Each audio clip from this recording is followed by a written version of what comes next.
Hi guys, it's your Ingeniero Choper and welcome back to my channel.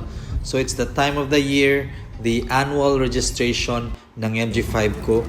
So I am here sa Mandaue PMVIS facility and meron silang development sa facility nila since the last time I came here. So after getting the checklist, pumunta na ako sa cashier for the payment of the PMVIC testing fee amounting to 850 pesos as of 2026. After that, umupo na ako sa waiting area watching my car para i-test yung unit ko whether yung mga parts are still functioning for it to be safe when it's driven on public roads. Just after a few minutes guys, natapos na siya and all I have to do is to wait for the result and eto na nga, pumasa yung unit ko.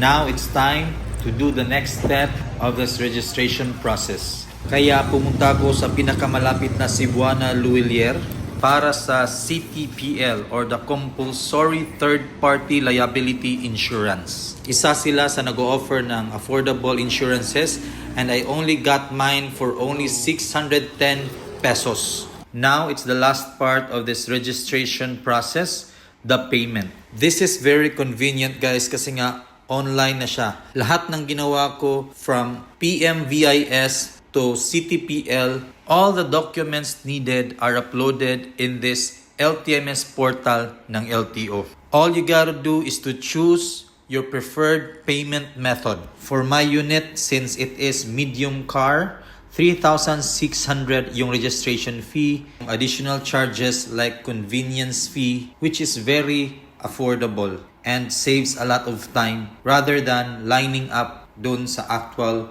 LTO office. Just few minutes guys, transaction successful na.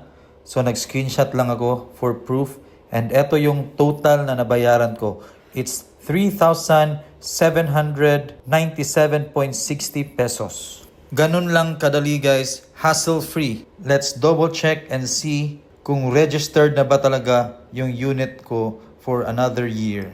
So as you can see guys, ito yung details ng unit ko. It is registered between 8th of June 2027 and 14th of June 2027. So that's it guys. Thank you for watching. I hope you've learned something in this video.